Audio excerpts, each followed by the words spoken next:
mga ka-EA support to this video. Eto nga, napakakulimlim ng umaga natin. So today is Wednesday morning. So abangan ng training natin. Bitaw na ang ating club dyan sa Mabitak, Laguna. So time check muna tayo. Siyempre 7:30 na ng umaga. So ang update dun sa bibitawan sa Mabitak, Laguna, hindi pa mabitaw-bitawan yung aming mga ibon dun dahil makulimlim nga yung location ng release point. So nagpapaano pa sila, nagpapakasakali pa raw na medyo lumiwanag, no? Pero maganda naman dito, kulimlim lang. Araw naman talaga, kaya lang natatakpan ng makakapal na ulap na ganyan. So, buti na lang walang totally ulan, ambon-ambon lang, minimal na ambon lang. So meron tayong training doon, which is yung dalawa natin na naka-MacArthur band na nakalinya sa batch 1. So ang nandun is si Hanzo tsaka si Miss Puyo.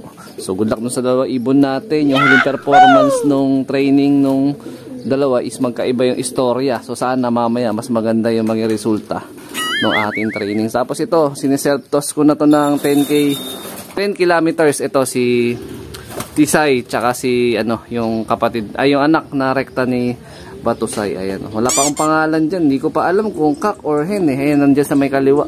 Rektang anak ni Batusay yan na nakakross doon sa Reiso. Ayan. So plain water muna sila. Tapos ito yung pinapakain ni Kumparin Kyod, Dabarkads TV, yung kanyang stock developer na ina-adapt na natin rin dito sa loob. So dito medyo may kakaiba tayo ditong young bird, no, habang inaantay pa natin yung update sa release. So ito, batcher natin yung nando sa dulo, yung odd line na Victor Lim ni Sir Dennis Palma, direct yan. Tapos ito naman yung Jerry C, nagaling naman kay President Ron Rosales, yung club president namin dyan sa SD.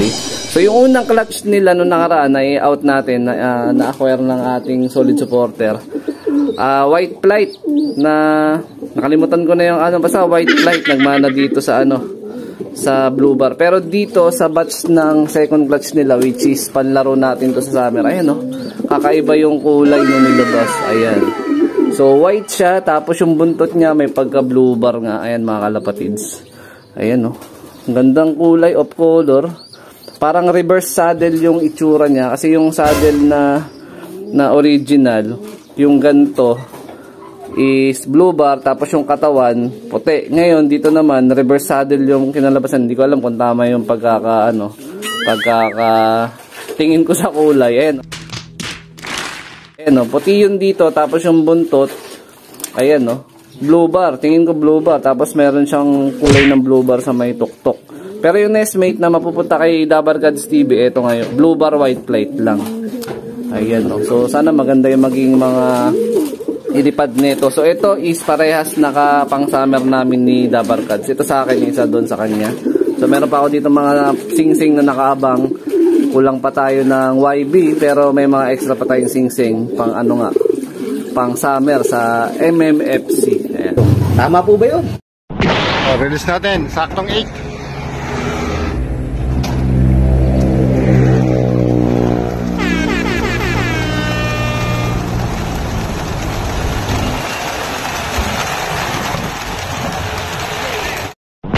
Update tayo mga ka-EA. So time check natin 8:28 AM. So nakita nyo naman 8 AM na nakapag-release yung club namin sa Mabitak, Laguna, dahil nga sa hindi magandang panahon. Although makulimlim lang, pero mas pinili ng club o ng pamunuan ng club na sa mas ligtas na lugar magbitaw. So maganda naman yung ganun. Medyo maaga pa naman, sa totoo lang 8 AM naman yung bitaw. So possible yung 55 kilometers na yun is nasa 1 oras or less than 1 hour dun sa mga malulupit na mga ibon. So tayo nung nakaraan kasi, yung isa nating ibon, kinuha ng 2 oras, yung Pililya Rizal nasa 50 kilometers naman yun. So ngayon, konti lang yung in-adjust. So hopefully, mabago yung performance ng lipad, pauwian ng ating mga ibon. Tapos yung isa, nag-see you tomorrow pa nga. Ayan, so nagbibigay pala ako ngayon sa kanila, sa mga breeder natin. Hindi ako nagbababad kasi pag binababad, usually ng tendency nadudumihan or tumitigas. So dito lahat sila magsasalin-salin sila dito ng pink mineral na merong halong picotrine nga So eto, bigay tayo sa kanila nito. Pandagdag suporta natin to sa mga breeder. Usually once a week lang ako nagbibigay sa kanila ng ganyan. Ayan, oh. Yan, pink mineral yan na mayroong halong picotrin para sa mga breeder. So, nangyari, dito ako nagbigay ng umpisa. Actually, hindi pa sila tapos kumain, pero inawat ko na. So, pagpapasapasahan lang nila dyan yung ating pink mineral na mayroong picotrin, pang suporta nga sa mga breeder para mas maging healthy yung breeder. At the same time, yung mga young bird na susubuan nila dyan, healthy rin. Mapapasa nila yung picotrin. Yan, ito naman yung droppings dito sa ating pliers dop. Ayan, all goods naman. Medyo may iba na semi-wet, pero okay na rin yan. Ayan, ito talaga, kulit nito, yung rektang anak ni Bato sa'yo. Tulungan nyo nga ako mga kalapatids, ano bang pwedeng ipangalan natin dito? Tsaka, gender check muna tayo. Ano ba tingin nyo, hen ba o kak? Parang hawig niya yung tatay niya eh. Medyo may pagka-light lang yung checkered niya, pero kamukha niya yung tatay niya. Ito, pang south din natin to. Sa SJ natin to ililipad, baka by next week meron na rin start ng club training south dyan kasi tatapusin pa nila yung ongoing na last lap sa Pagudpud 2 this week nga, no? Ayan. A few moments later. Update tayo mga ka-EA, meron tayong arrival. Eto, time check natin 8:38, medyo mabilis yung ibon natin. Ayun, nasa na siya? Ayun, no? Pumoste agad. Mukhang si Miss Puyo. Ito na, oh. Ito yung first dropper natin nung nakaraang pililya na 2 hours niyang kinuha yung ayan, aba, mabilis. Galing nga pala to kay Sir Dennis Palma. Yung lahi ng polong niya na Katbalogan Daybird. Mukhang meron tayong nakikita na magandang possible na pwedeng testingin pagdating sa mga speed bird. Ayan. Ito. So yung pinapractice natin mga kalapatids na pag-trap.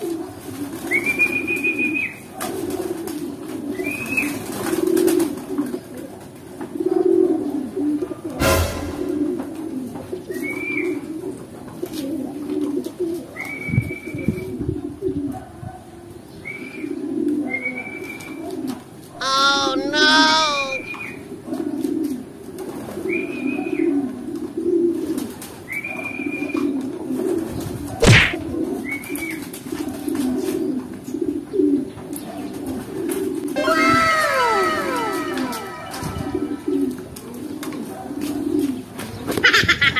So ayun mga ka-EA, bali first dropper natin no nakaraan 2 hours niya kinuha yung Pililla Rizal, 50 kilometers ngayon, 55 kilometers, 38 minutes niya lang nilipad pauwi nga dito sa atin. Ayan, no?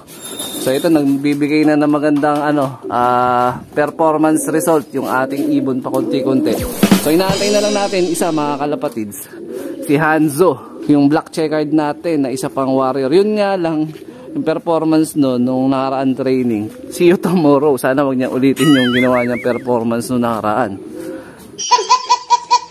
So, eto nga mga ka-EA, no? So, isa pa rin yung pauwi natin. So, kinumpute ko yung speed niya versus dun sa time release tsaka yung time ng arrival niya. So, meron tayong apps na ginagamit. So, ito yung computation. Ayan, papakita ko na lang dyan sa screen. Ayan, yung nandun sa tuktok sa gitna. Ayan, si Miss Puyo.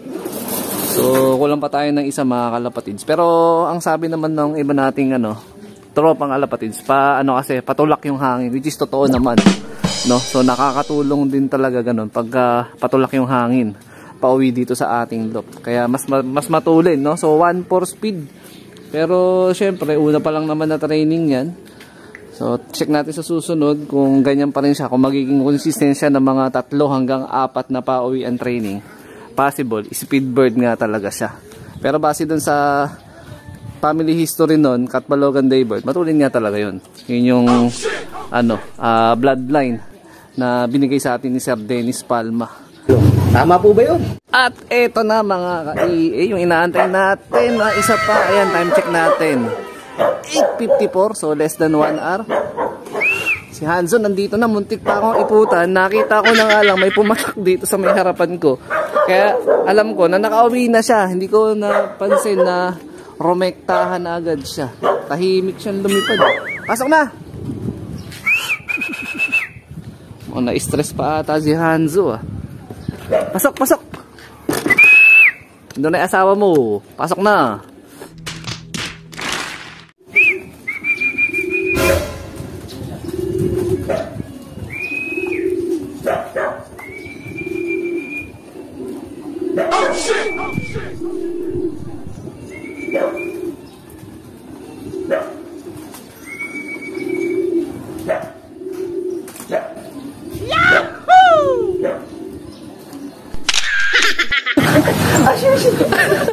Ayan si Hanzo. Mukhang kalmado lang siya. Hindi naman siya hingal kasi gawa na rin siguro ng makulimlim na panahon. Ayan.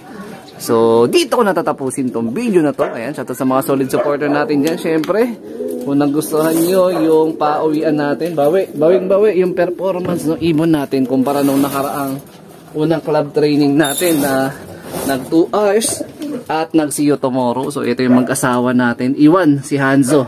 I miss po yun. So, dito ko natatapusin tong video na to. Ayan, shoutout sa mga solid supporter natin dyan. Siyempre, huwag kakalimutan mag-like, comment, share ha. Kung nagustuhan nyo yung performance ng dalawa nating ipon, bumawi sila para sa inyo. So, ingat mga kalapatids. Keep safe. God bless. Ayan sila.